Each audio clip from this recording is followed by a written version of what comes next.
Hello, everyone, and welcome back to DAWOODSHOW. Today, I have Thamir Elias, who is joining me from Duhok, Kurdistan of Iraq. He is a Yazidi activist and president of Humanity Organization, which is a non-profit organization that started after ISIS attacked the Yazidis in 2014 to provide humanitarian assistance to displaced people in Kurdistan region. He received his bachelor's in sociology and he was accepted to ILEP, the Iraqi Young Leaders Exchange Program, to spend 4 weeks in the United States. He gave a speech at TEDxNishtiman in 2017. He was the head of Duhok branch volunteers in 2018 and 2019, and he became a co-organizer for TEDxNishtiman in 2021. He also got invited and gave a speech at UN in New York City in 2015 on ISIS and its impact on women, especially Yazidi women. Thamir Elias, welcome to DAWOODSHOW. Thank you very much, Dawood. It's really good to see you having your own show now. I was impressed already with your book, and now I can see that you're improving and leading more things and going into a better field in this. It's really a good opportunity for me to be a part of your show. And thank you for hosting me. I'm impressed again in becoming your guest and seeing you as one of the Yazidi men who immigrated to the US and started to develop yourself in terms of studying and having a book of your own. And now we can see that you have your own show. Thank you so much, Thamir. I'm also impressed about all the work that you do, all the volunteer work that you do, helping the Yazidi, your community after the genocide. And as I can remember, we were both in University of Duhok when you started your nonprofit organization, Humanity. I would like to ask what pushed you to start this organization to help the displaced people in Kurdistan while you were still a student at University of Duhok? Well, yes, Dawood. Actually, as I have given this introduction and I've explained in my TED Talk back in 2017, I've explained the whole idea. I can share the link with you also later so you can see it, maybe share it with the audience as well. The idea behind starting the work came from seeing these children on the streets, because in the very beginning, people were not having good shelters and there were no camps back in time, as you can remember. So we came back from Turkey after becoming refugees for a month, me and my family. And then on the way back, I saw lots of children on the street. So I wanted to do something for them. I started with taking toys and going around to distribute it on those families so they can get their children busy, so they don't go to the streets and they stay safer where they are hosted, wherever they are hosted, actually.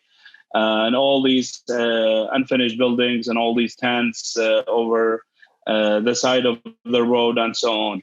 So I was happy to see lots of my friends joining me after seeing some of my social media posts about what I was doing. So they joined and we made a group. We named the group Humanity back in time because we wanted to do the good for everyone, and we wanted to support everyone, despite the fact that they come from different religions and backgrounds.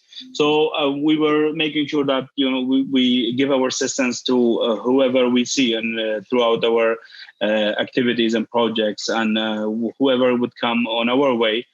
One of the stories was emotional to me, actually, when we were in Zaffa distributing baby formula and toys for children as well. I came across a family that they said, I asked them if they have children and so on to see how we can support them. Yeah. They said, well, we need help. The head of the family, which is the husband and the father of those children, were not home. He was going to one of the other tents nearby to get some baby formula. The family had nothing, really, like literally nothing. They came from Mosul. So I was like, but we want to help you in a way or another. They said, but we are not Yazidis. I was like, okay, what does it mean you're not Yazidis? We're not here because you're Yazidis or not. We are here because you need help. And as we can see, so what I did, I wanted to make sure that this family receives enough for several weeks. We gave them baby formula and the toys to these children. And we made sure that the family is satisfied with what we have provided them with. We were not providing from our pockets only. Lots of people helped and supported us. We gained the trust of lots of people. We started receiving shipments and trucks of aids and goods from different countries in Europe, especially Germany, France, and UK, and as well as the US. People were supporting us because they could see the work we were doing. So we collected some data, some photos, and some descriptions and captions on these photos. We took it to the registration office in Erbil. We wanted to become an official, let's say, organization or group. We had no idea what's an organization, even though like I used to work with some of the organizations, international organizations beforehand. So before that time, and back in 2012 and 13, as a volunteer, providing support and whatever we could for the Syrian refugees in Domis camp specifically, and even other camps in Erbil and Soleimani. We started doing these activities back in time. We even opened up actually like a library back in 2012 or 2013 when I was a student before the crisis happens in Sinjar. So we did that, and we continued when the attack happened in Sinjar. We started helping these people. So long story short, I together with my team, we went to the registration office and we showed them the pictures and the description of the pictures. He was like, the registrar man, he was like, what is the name of this organization? I was like, what organization? He said, this job is done by organizations. I was like, okay, well, I'm happy to hear that, but we're not an organization yet. We're a group of students providing this assistance as much as we can. So the officer in that office, the registration officer, he was really happy to see that. He shortened our way, and he supported us in even developing our bylaw and defining our goals and how to achieve these goals as an organization. We received our license officially as an organization named Humanity Organization for Civil Activities after 3 weeks of registration. Usually it would take, much longer, but they saw our work, they wanted to support us. The reason we wanted to become an organization, because on the border from to Turkey, like whatever comes from Europe would come from Turkey to Iraq. So we faced some difficulties in receiving these shipments and the goods that we were receiving from abroad. We tried to get them in different ways by support of other people. But then, we were like, why we don't become an official and let's say formal NGO? Seeing that, happening, we gained the trust of the people that they were seeing our work. We gained the trust of the international organizations working in Iraq back in time, specifically in Duhok. So we started our first project with a Danish organization named Mission East. We started the project with them where we opened 3 community centers, one in Khanke, in Somel district. The other one was on the top of Sinjar mountain, and the other one was in Zaho, Derabun area. Having that center opened, one of the centers on the top of Sinjar mountain, we were the first organization reaching out to that area officially as an like opening like our center and so on. I made sure that we do that on the top of the mountain because only Sinune side was liberated back in time. And I'm talking about June to 2015. When that area was released. Before that, we were supporting the people on the mountain by providing summarization and winterization, let's say items and food items, shelter items and all that. But then we opened the center officially and we started providing the support through our center together with the Danish organization. And also we use that center for several other projects. Even now it's being used actually. I'm really happy to have that being continued from that time until now. It'll be 6 years for now that we opened that center. Humanity focused a lot on different sectors, but specifically working on protection, child protection and women protection, developing the capacity of women. We did a lot of youth development in terms of building their skills and supporting them through our capacity building for youth project. That it's a free project that we do. It's no charge to anyone. We try to make sure that we help the youth in order for them to do something for themselves by themselves. So we support them to help themselves, basically. The program consists of different chapters and activities and assignments as well. We try to make sure that these people learn and know how to report professionally, how to email professionally, get to know the differences between the private sector, the public sector, the companies and the organizations, the international organizations and local organizations. All these things are included. So far, we've graduated over 600 people from this program, and this program is continuing. What makes me busy for now in terms of that program is that I'm trying to work on the program myself and make sure that the program goes online in 2 languages, Arabic and English, and we make sure that the program will be available for everyone through a professional system that will help them to continue the program step by step. Nobody can skip any class or anything. They have to continue it because all the lectures and all the activities and all the trainings is linked together. If they don't take the first, let's say 3 classes, they wouldn't be able to go to the 4th one. And they're starting from the first one all the way to the end one.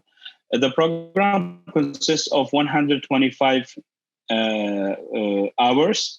That number is also a good number for them to say we have been volunteers in a humanity organization. Why? Because we include them in our activities. And if in case we have distributions, in case we have anything that we would like, people to help and support us, we give the opportunity to these people, and we make sure that they be benefiting from the training that they receive and also from the experience they gain while working with us.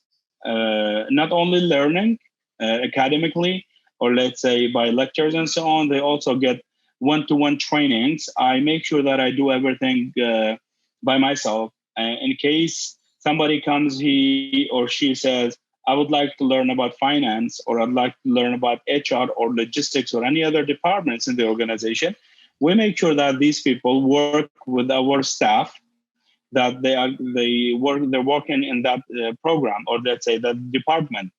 So when that happens, these people get a better experience.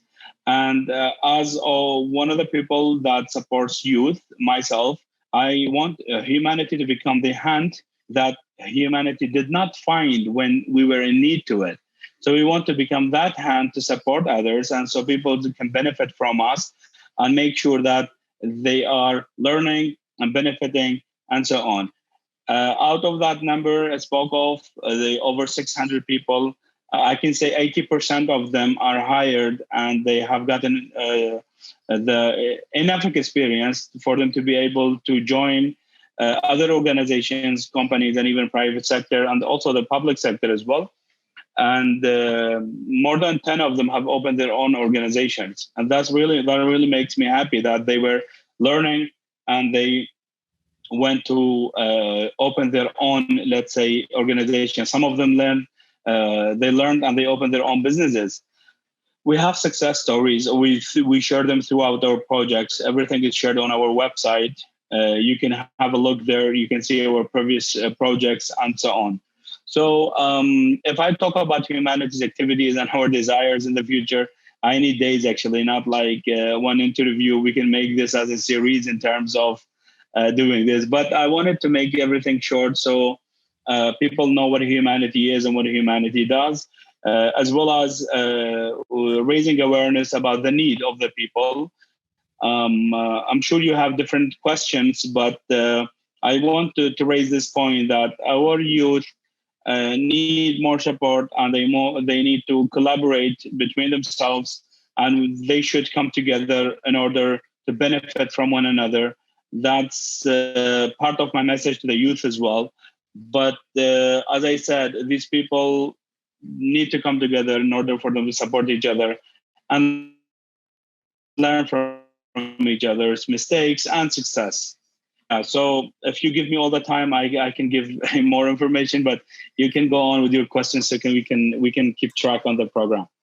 Thank you, Tamer. And I am aware of a lot of the work and the projects and the activities that humanity does, and some of the beautiful projects that I have seen that humanity is supporting the children.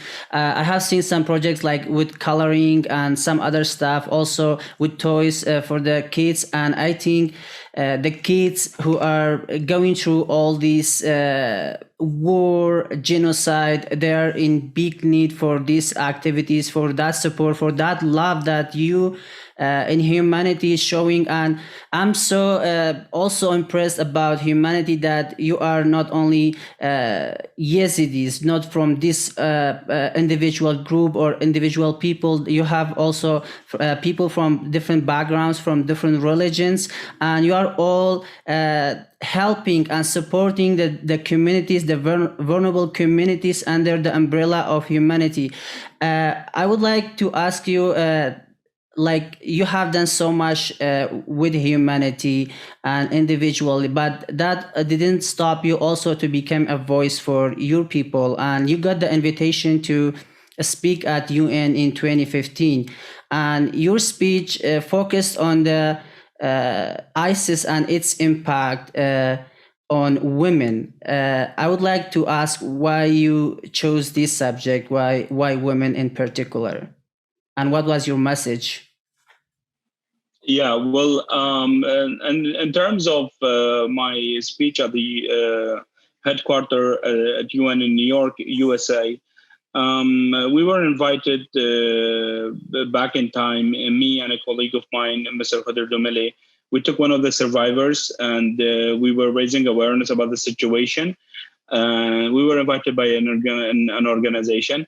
And then through that program and through our visit there, we were invited to give a testimony at the United Nations. And I had the chance to give a short speech as well. Our main focus was on all the minorities, and specifically Yazidis, and the persecution that were happening against Yazidis and the minorities in Iraq, because Yazidis were the biggest, let's say, they got the big portion of let's say usage and negativity in terms of the ISIS crisis. We were the ones that lost the most, basically, I can say. The topic was also about women, because we had one of the survivors with us. She also gave a speech, and Mr. Khadir Dumali, he gave a speech as well. We were talking about the minorities in general, and the topic opened on the women and the survivors as well. My main message was that people and organizations, governments, everyone needs to come and support these people, and they need to, let's say, ease the burden on these affected families and these women and all these children.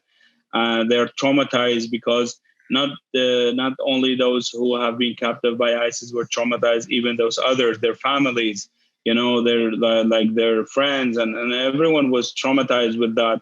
So the effect on the crisis was really big. That affected the people not only from Sinjar but everyone else, like including myself. I really wanted to do something in order for me to respond to the crisis, because that was one of the main needs back in time. And I dedicated myself, my time, my resources, my even financial resources, everything into that cause back in time. And then I continued. I lost many opportunities, and I don't regret, to be honest. I did benefit from focusing on this by supporting others, by helping others, by I'm really happy that what I could see. I mean, I can give you an example. When in 2017, when the Iraqi army came to Sinjar, specifically to Sardashti area, I was happy to hear that some of our previous beneficiaries, that they used to be like underage, either 18, but like after several years of receiving trainings and different activities in our project and classes and so on, they got to the age of 18 and they joined the army themselves. I was happy to hear that they were protecting our centers and the center on top of Sinjar Mountain, and they were like, nobody can touch this center and nobody should touch this center because we've benefited from it. To me, that was a big message. That was a huge feedback from the community that we really did something. We really supported these people. And I was happy to listen to that directly myself, not only by the reports, the monitoring and evaluation reports we were receiving from the area throughout our projects, but that was like, to me, that was it. I was like, we've done something. This is what it is. This is what it should be. This is how it should be. So I was happy to hear that. And like at the same time, they will still need more. They need more support, and there is a huge need for all the sectors, to be honest. If Sinjar is not built, how people can go back? At the same time, Dawood, if people don't go back, how it can be built? It's like a puzzle, to be honest, because I'm not with the idea of immigration, but what can these people do if they are here with the situation? If people stay in the tents and the camps in Kurdistan, different other areas away from their lands and their homes, it is because the infrastructure is destroyed in Sinjar and it's not being built. It's being built very, very slowly. The people don't have good situation to live in Sinjar. That's why they're staying. I mean, at the same time, if they don't go back, how can organizations and government support and help? Because as much as people going back, as long as people going back, more projects are being focused on Sinjar. If we look at Mosul, for example, many people immigrated from Mosul and they departed back in ISIS time and so on. But now people are going back and Mosul is being rebuilt. Same thing with other areas. But I don't know what is I don't want to take this political, but the Sinjar is being like an abandoned area. Yeah. Nobody is doing anything to it. I mean, when I say that, I don't mean it literally. Nobody is doing anything, because our organization and many other organizations, locals and international organizations, the Iraqi government, the Kurdish government, everyone is trying to do something in a way or another. But we are talking about a whole city that is being almost completely destroyed, and the infrastructure is destroyed. The electricity is destroyed. The running water is destroyed. Everything is destroyed. If that is not being built and if that is not, being rehabilitated, people will not be able to go back. And again and again, I always want to say, if people don't go back, how it can be rebuilt. So the situation is different. I mean, going back to the main question that My main message was we need more support. We want other organizations and other governments to support and to start rebuilding this area, because however the situation is in Sinjar, people want some safety. I mean, if you look at the Maslow's hierarchy, safety is one of the main things as well. People. We can build the capacity of people. We can help people, giving them trainings and so on. But what can we do with people that they don't have food to eat? What we can do with people that they don't have good shelters? Nobody's supporting and building their shelters. Again, I don't want to say that nobody as of nobody, but what is being done is not enough, to be honest. I mean, this is a point I want to raise everywhere, actually. And what is being done in Sinjar is not enough for the people living there, and also for the people being in the camps. So sorry, I was muted. The need is really big, and those people need lots of support, and many projects are required. Many, let's say, different kind of activities are required for these traumatized people and all other, everyone else.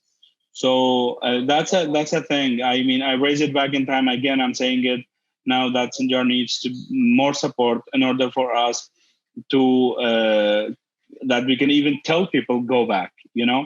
I mean, we as organizations, not as individuals, for sure, because as long as they are here, the area will be ignored. But to be honest, Dawood, we have good number in Sinjar that should bring the attention to all the organizations and all the governments that Sinjar needs support and needs help. When people see that the infrastructure is being built, the streets are being, let's say, redone, the electricity is back, when they see good life, some security, as that's the main point here. If they see that, they will go back themselves, voluntarily they will do that. No government, no individual, no organization need to tell them what to do, because we can't tell someone to do something, So that was my message back in time. And even now I'm saying it, like Sinjar was one of the areas that has the biggest number of Yazidis gathered all together. And unfortunately, they faced a situation that had them go all this situation. The biggest struggle here is that all these women and children being kidnapped, and we don't know we don't know the future of thousands of them. We don't know the current situation of thousands of them even now. That's really sad to say, but crying over that is not going to solve anything. Being upset about that is not going to solve anything anymore. We need to do something. We need to come together. We need to be united. If we're not united as Yazidis from different areas, we cannot, achieve what we want. If the crisis is not recognized internationally by all the governments and all the United Nations and everyone as genocide, and being counted as one of the genocide that we as Yazidis say the 73rd genocide, if it's not going to be officially recognized as that, that's a big deal, because if that happens and takes place, it will be like the situation will be different. I mean, I don't want to get into details that I'm not sure about and I don't know of. I don't know everything, I don't want to talk about things that I'm not 100% of the information that I can provide. So yeah, that's something needs to happen. We need to come together in order for us to do something for ourselves. Yes. Yes, and I totally agree with you. And you have covered like a few subjects that are like basically the needs of the Yazidis or the demands of the Yazidis. And one thing that you mentioned and your message was the most vulnerable people that our community is the women and children. Especially we had more than like 7,800 women and children who were captivated by ISIS. And only I believe like 3,500 of them or 4,000 have been released. And the other thing is that like 2,000 from these 4,000 who've been released, they are still in the camps, either in the tents or in Sinjar Mountain, like in some places in Sinjar. And there's very little has been done like since like the genocide happened. And the fact about like you told your speech at UN in 2015, and still you are like demanding from the international community for the same thing, is showing that only very little has been done for the Yazidis. We still have we have 3,000 Yazidi are still captured by ISIS that nobody know much about them, or nobody is doing anything to help to rescue them. And at the same time, we have about 2,000 women and children who rescued and are still living in the camp under like very poor conditions. And in your opinion, what are some ways that we as a Yazidi community and international community could support this part? I know that the Yazidi in general, especially from Sinjar, who've been displaced to camps, and even in Sinjar, which is not a secure area, the infrastructure is totally destroyed. Like most of the Yazidis, they need help, they need support, and that support doesn't count. Like they need everything to be done for them, like just a safety, just a place to live in peace. But in your opinion, what we as a Yazidi community, Yazidi youth need to do, and also the international community to do to support those women and children who were rescued from ISIS, and they have been through rape, sexual abuse, and they have been traumatized, and they're still living under very poor conditions in the camps. Yeah, well, when talking about the survivors, the topic is very sensitive, actually. I wish it was, or it can be taken into consideration that it is that sensitive in terms of the hiring people as psychosocial supporters and psychological supporters. I'm not accusing or let's say talking about anyone specifically or any organization, but to be honest, the organizations, like, they just need to hire the right people. If people go, if these survivors go to the sessions, the psychosocial support or psychological support, they attend the sessions with people that are not specialized in that, that haven't studied about that, and so on. They were only hired through different ways, and maybe they did good in the interview and so on, but they don't have a background about that, how they can deal with the others, how they can deal with how these survivors and traumatized people can benefit from them. Not even the survivors, talking generally about the trauma itself. The traumatized people, once they receive these sessions, and I would say they would make them worse. They will make them worse because the people that are working with them to help them come over their trauma are not specialized in a way or another. Of course, I'm not saying everyone. I'm not saying all the employees that are in these positions, but we've heard a lot. Like we know that there are some of people that some organizations and some places, they hire people that are like that. So that's a big deal, to be honest. What we need to do and what we should do is that we simply come together. Dawood, you know something, Thamir knows something, other people know things. When we come together, we will be able to achieve what we need and what we want. But if you do it your way, if I do it my way, if I consider you as doing things for yourself, and you do the same with me, and we do with others, honestly, we're not going to achieve anything this way. If we are not united when we attend even like a seminar, I'm not talking about big events, I'm just talking about a simple seminar. 2 or 3 Yazidis attend that, or a training or something, and they don't come together in terms of supporting each other. Of course, I'm not saying to come together and be, let's say, racist against other. No, of course not. That's something I would never even talk about. I would not even think about, to be honest. But these people should come together in order for them to introduce to one another and then try to help and support each other. Everyone try to do something from their own way. For us, I mean, for myself, I've opened this, this program that I can provide support to anyone, whoever is interested and whoever wants. I mean, I don't want to get into politics and others religious things, but what happened back in time when the decision given by Baba Sheikh back in time to re-accept all these women, it was really good decision, because that was the first time happening in the Yazidi religion that somebody goes out of religion, comes back.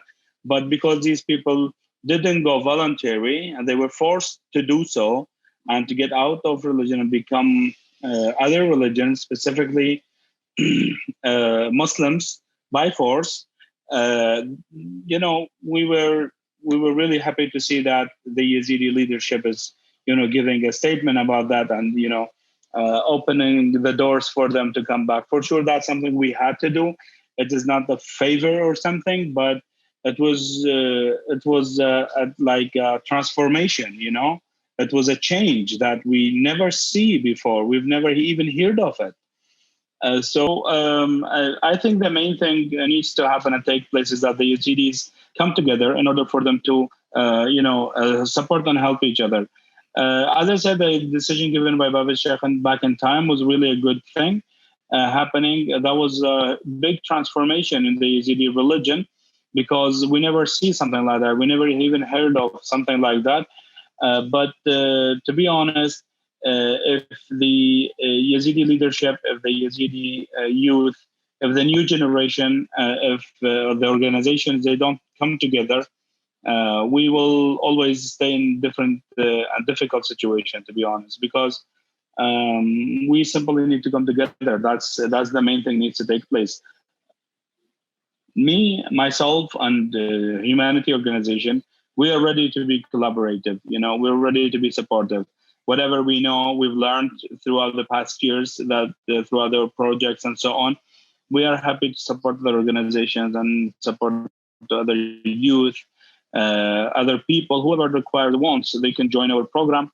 They can ask for any specific help that we can provide. We can build the capacity of different groups, different organizations, with what we know, with what we can do. I'm not saying we're professionals and everything, for sure not, but we're good enough, to help the starters as well. We can be the hand that we wanted to see back in time. We didn't see that, but we can be that hand as well. So yeah, I think united we will stay and stand, and apart we will never be able to do that. Indeed, like the Yazidis need to come together, to unite together, to work together, and also to work with their supporters. Like we have today, the Yazidis are not just a small minority in Iraq. The Yazidi cause is in the hands of international community. Like there's a lot of recognition of what happened to the Yazidis, and it's our responsibility as a Yazidi youth to come together and to work together in order to see a bright future for our generation and next generation. And you taking this step to initiating this, that you are ready for that, is just something incredible. And the reason I'm starting this show is to see this type of ideas from different people, from different Yazidi leaders, young activists, and also the supporters, to see this kind of collaboration among us to work together and to see a bright future. And my next question to you is, do you feel that in terms of we get united and we work together and there's a lot of recognition about Yazidis, do you see or do you have the vision of a bright future for Yazidis in Kurdistan or Iraq in general? Or do you think that we are going to face more genocides in future, and what in which way this or that could happen? Yeah, well, yes, Dawood. In Kurdish we have a proverb that says, and even in Arabic we use it. The stone is nice where it originally comes from, and where it is originally put. I myself have been to US several times. I've been to Europe many times. I always come back. I come back because I know that I can do something here. I know that here is where I would want to, spend my professional life, my basic life, my simple life. I grew up in a city, but believe me, when I came to the village and here in my hometown now, I then realized that what life is. We we would be spoiled, and we would see whatever we needed and wanted, and we would be away from our people and our traditions and everything. But trust me, I started knowing myself. I started getting to know myself after coming back to the city, and after making sure that we are what we are. This is our place, and this is what we want to do, where we want to grow and do something for ourselves. Why leaving it for others? Even though the situation is difficult, I completely agree on that. Again, I don't want to say I'm against something specific. No, this is my personal opinion. I can do something here. I will be here. I want to stay here. I will go abroad. I will learn more. I come back, implement it here. You never know what, like, the human nature is different. This is how I am now. Maybe tomorrow I, get fed up with everything, and then I would want to go abroad and live a different life. But trust me, I've gotten that opportunity many, many times, throughout the past years, studying in Lithuanian as like my master's degree, and having the opportunity to go abroad and like to come to US. I met you in US once, if you remember. I could stay in a way or another, but that's not my aim. I came there for a reason, and I came back with knowledge and experience, and and many things that I wanted to implement here. I can't give my opinion about where is good for Yazidis to live or where is not, But I say, if we leave our lands and we leave everything behind, how can we ask for it later, How can we make sure that we will keep it for ourselves? Uh, some people would leave, some people would stay, but, all in all, this is where we come from, and this is how we are and what we are. I think people need to realize that um, working together and supporting each other is the only thing we can do. Let's stop depending on the governments to do things for us. There are certain things the government should do. There are certain things that the organizations can support us. But believe me, it is us who decide, and who can decide what we want and what we desire and what we should get. If we only depend on organizations and the governments, any government, not only the Iraqi one, we can't. We can help. We can ask others to support us, but we can request our rights from the Iraqi government, because coming from this country as citizens, we also have our rights. So that's something we need to focus on, and that's something we need to do, and we need to make sure that we advocate for that and come together in order for us to reach out to the let's say the leadership, and whoever is able to do something for us from our own government and our own people. As a village, let's say, let's take it a bit smaller, as siblings, as family, as a village, and as a complex or a city, a region, and a country. Let's come together first. Let's accept each other. Let's support each other.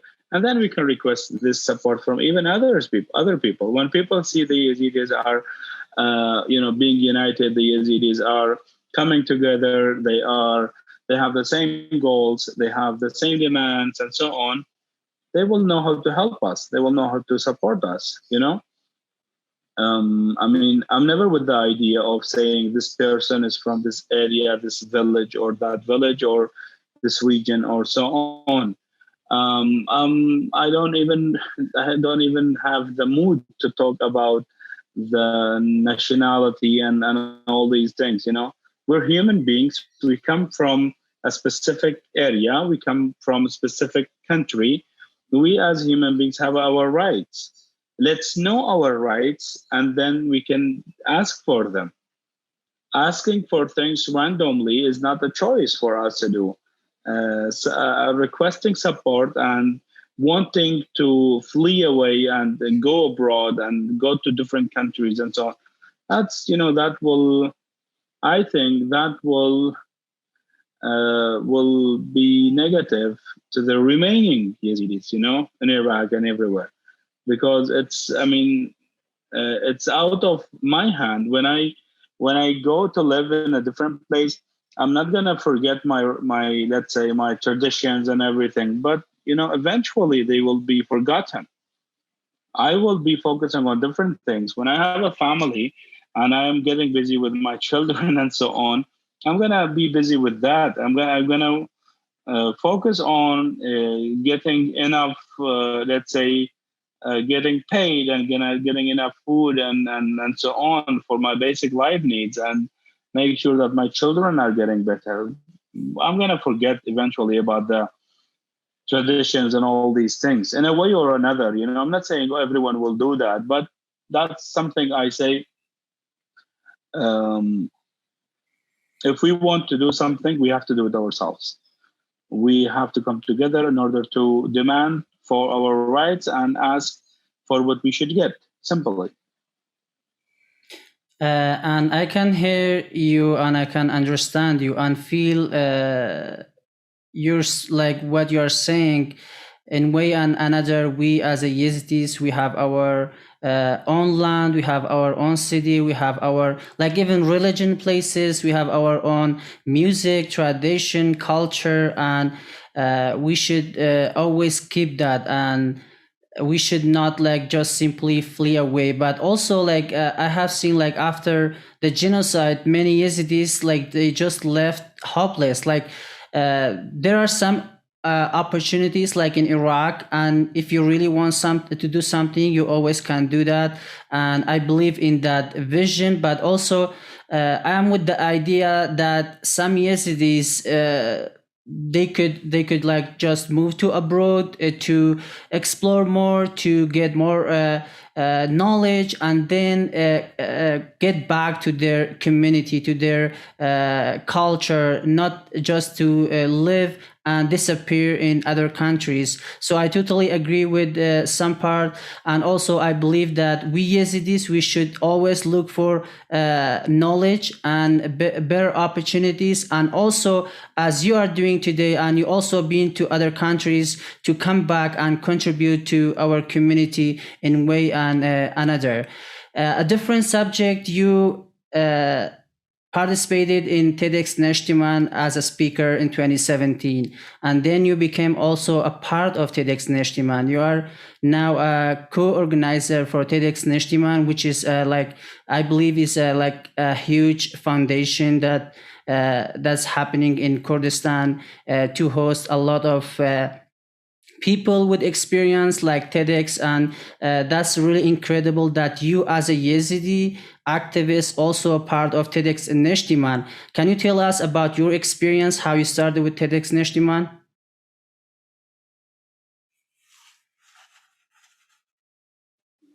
Yes, Dawood. So thanks to a friend of mine, she invited me.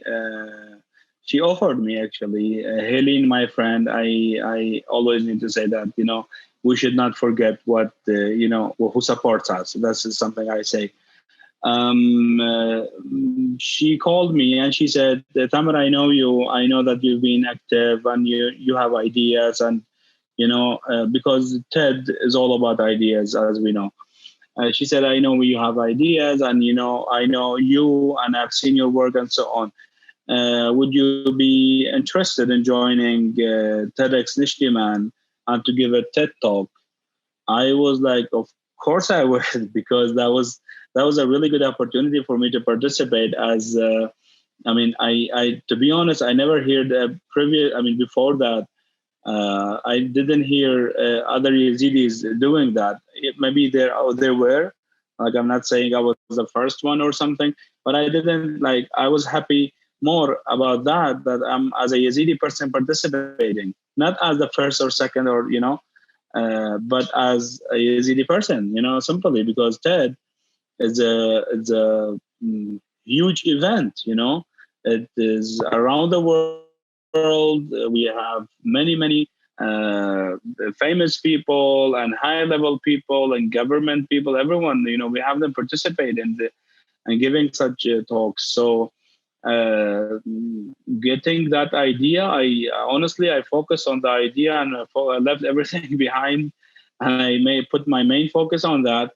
And I brought some ideas together with how I developed myself from my childhood, how I contributed in establishing humanity organization, and all these things. I brought them together, and I got some ideas out of that, and I shared them through my talk. So I really like the idea of participating in TED, and so TEDxNishtiman gave me the opportunity to do that, and then I continued volunteering with TEDxNishtiman until 2021. Even now, until current time.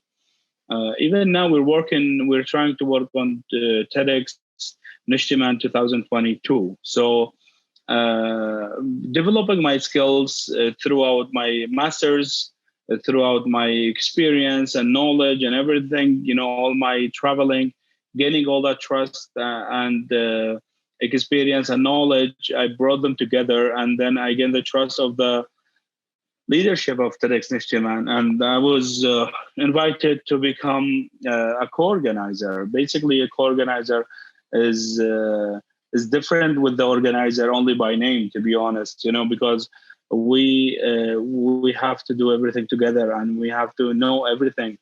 And when we say TED event, we're talking about a huge event, Dawood. It's really a big event, a lot of details, many details, small and big ones. We have hundreds of volunteers every time. We need to, deal with everyone.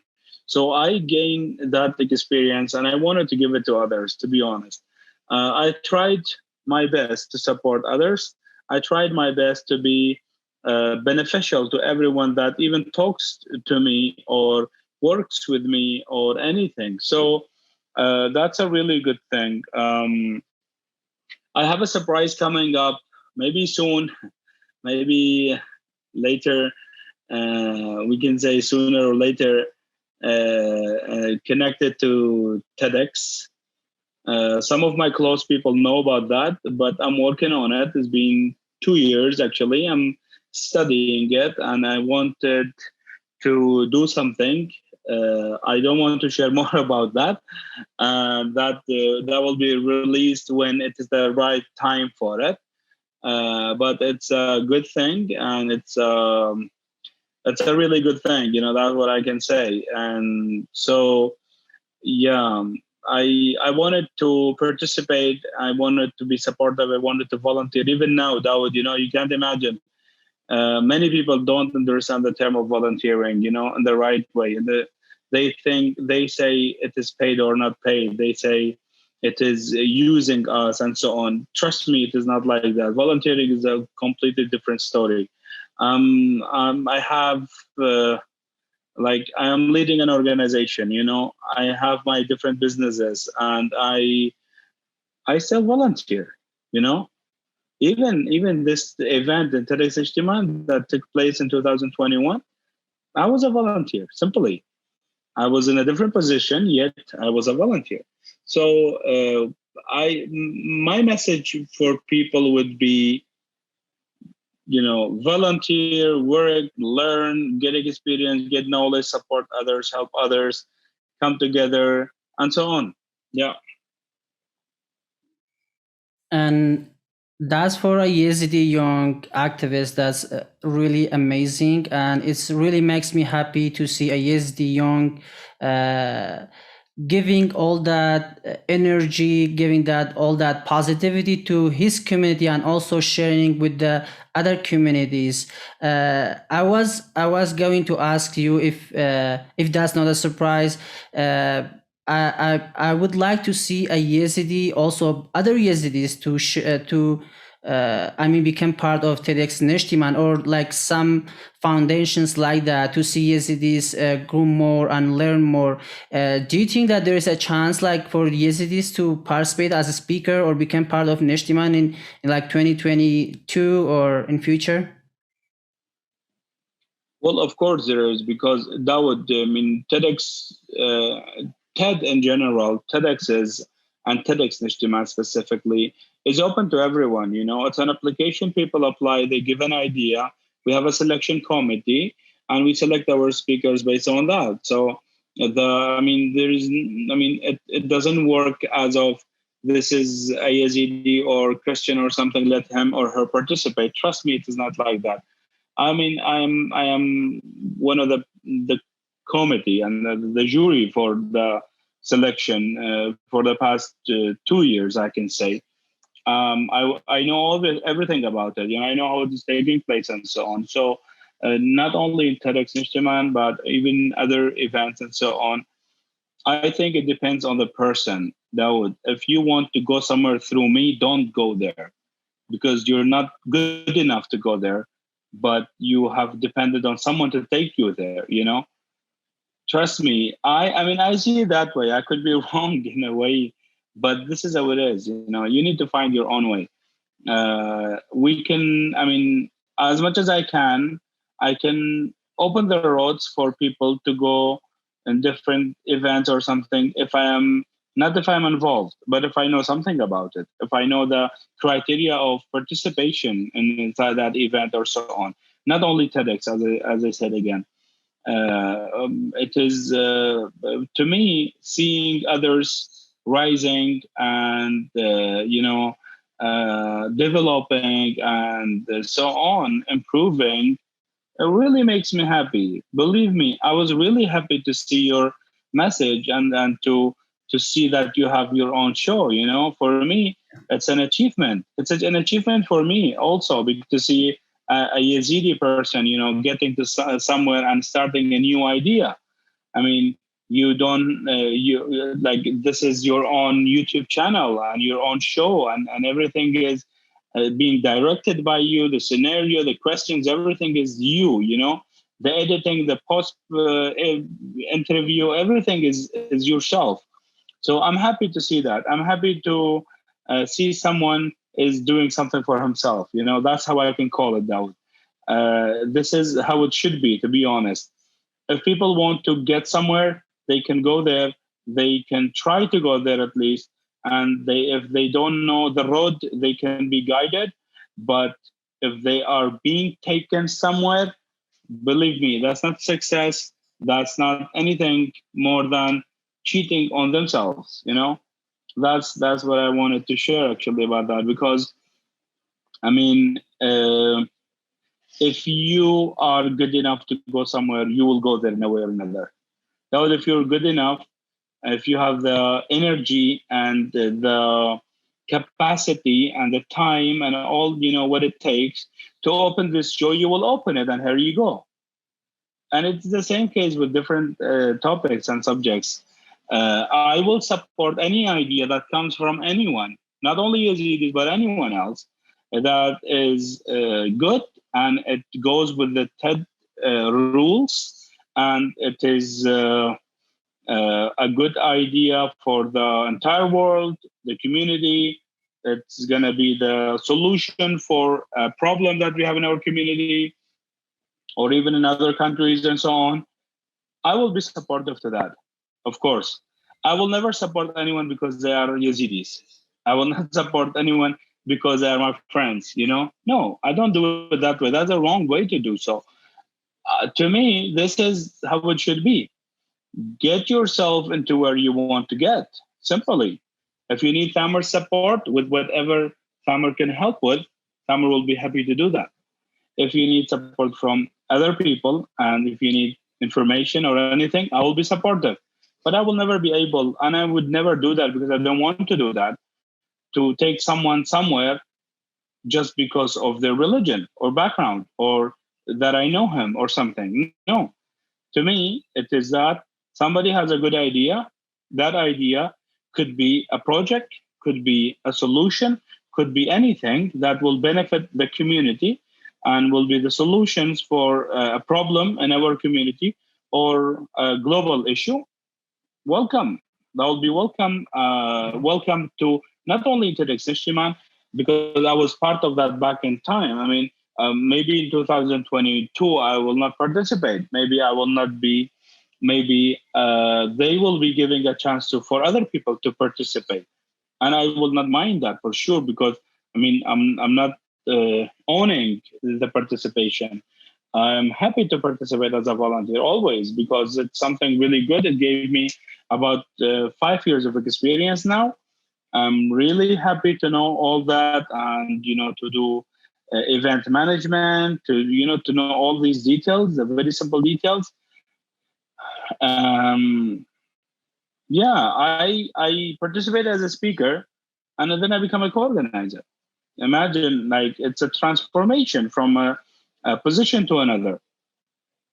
But it was tough and it was difficult. I was traveling several times a week from the Hook to Erbil. It was not easy. Yeah. Maybe other people cannot do that. Maybe they don't have the time, not only resources, but the time, They are busy with their own work or the family or anything. I was giving up many things to be part of that.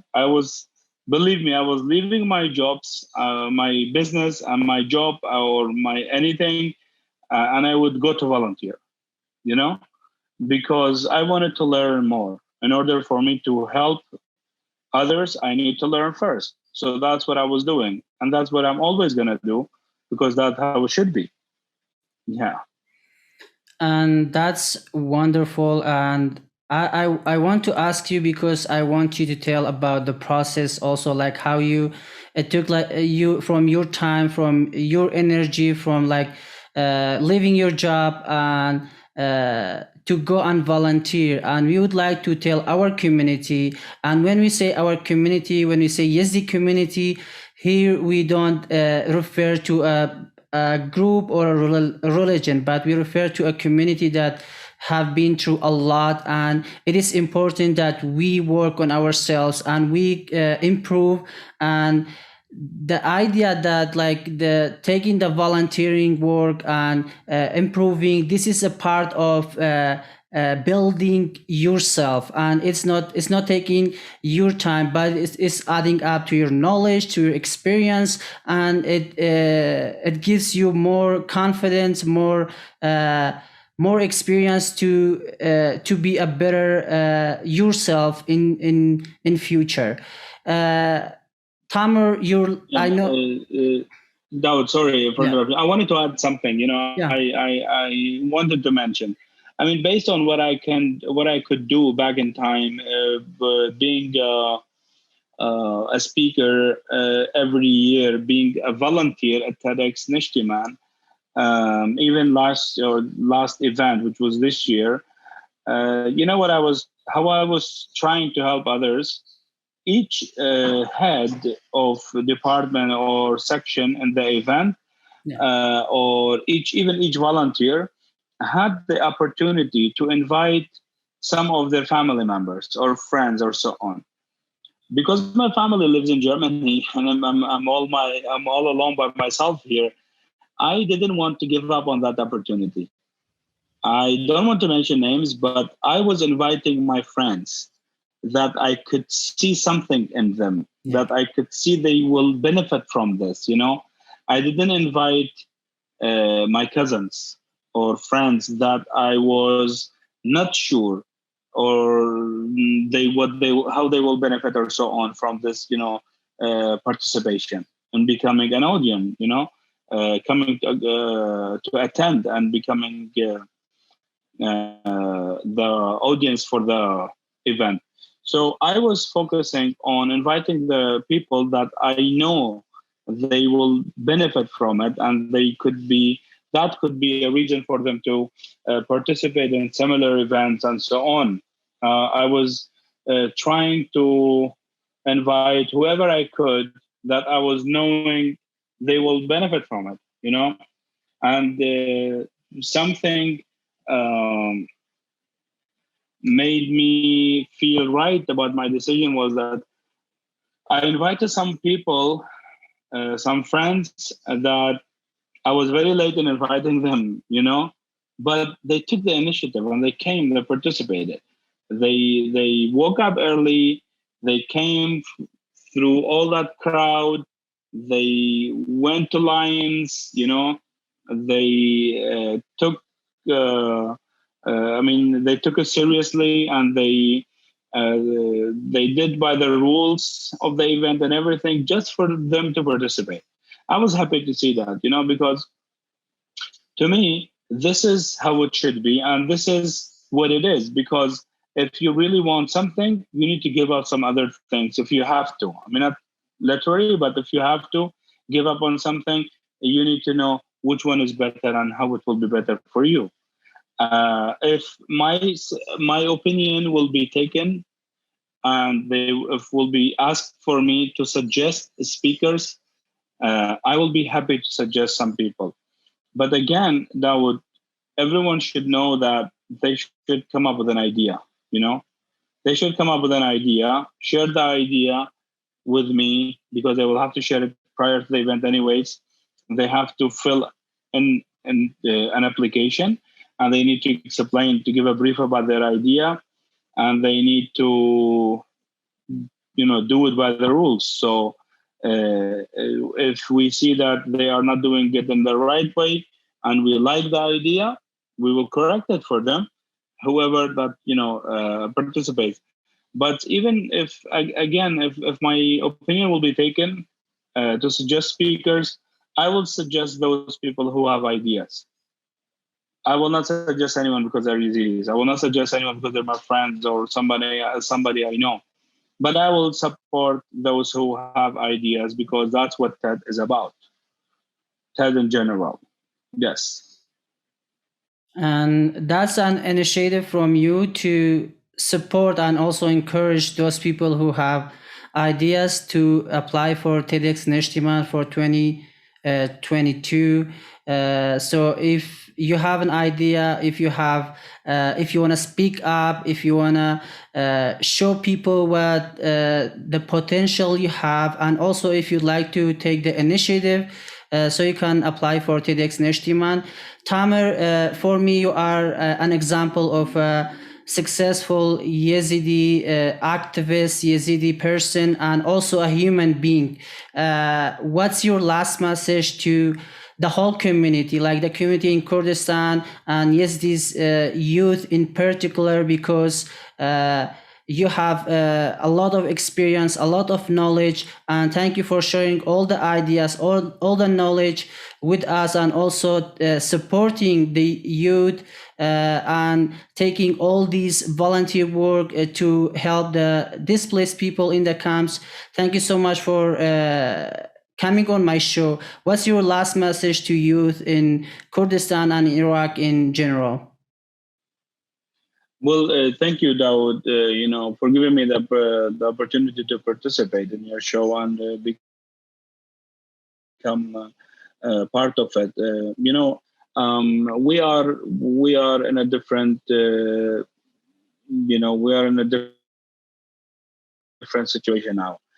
Technology is overtaking everything. So people, youth, everyone should start learning about technology, and they need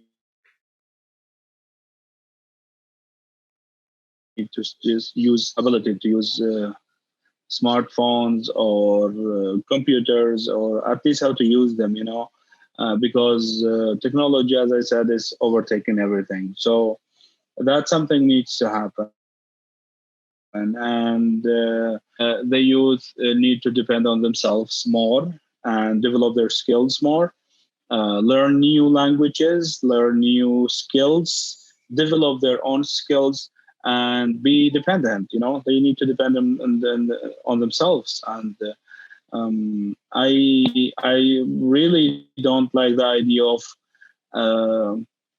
a graduated, let's say, young person, girl or a boy, depend on their family and having them or helping them to live, because they need to find jobs. If maybe this point will come negatively back on me, what jobs? There are no jobs. Well, there are jobs. Though, if you want to do something, if you really want to work, you need to have the required skills for you to work. And then you need to develop yourself in certain ways in order for you to achieve what you want.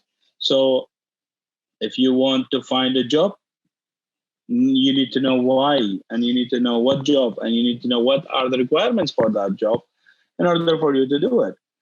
I would be happy to see more entrepreneurs, more business owners, more people that they're owning their own businesses and they are giving the chance for people to benefit from it and so on.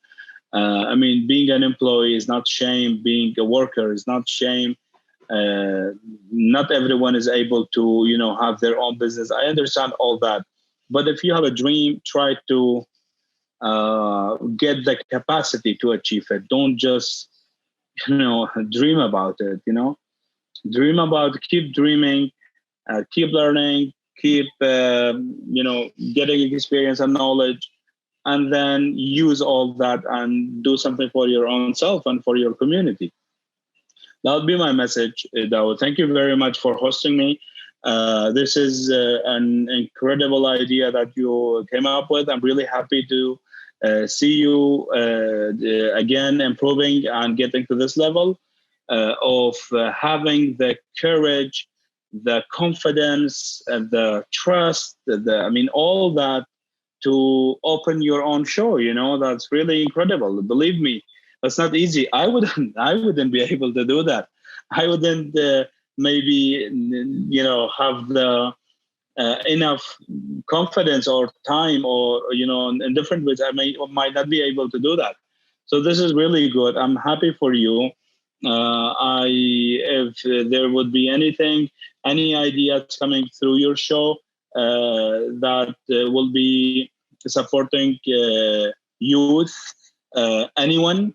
I don't want to say any religions or anything, even though if your program is all about Yazidis. But I don't want to say that, because I am open to anyone and to everyone. So if there would be anything that you think Thamir or humanity can do, anything that we are able to do, we will be supportive. Putting the mark on Yazidi NGO collaboration, highlighting that. I'm really happy to do that. To be honest, several years ago, we tried to do something and we wanted to do something, but we weren't able to do that for different circumstances that came across our way and the different people that were participating back in time. But this is a need, to be honest, and we need to see it happening in real, not that bringing Thamir knows 2-3 other people, they bring them together and they say Yazidi organizations, or no, it doesn't work this way.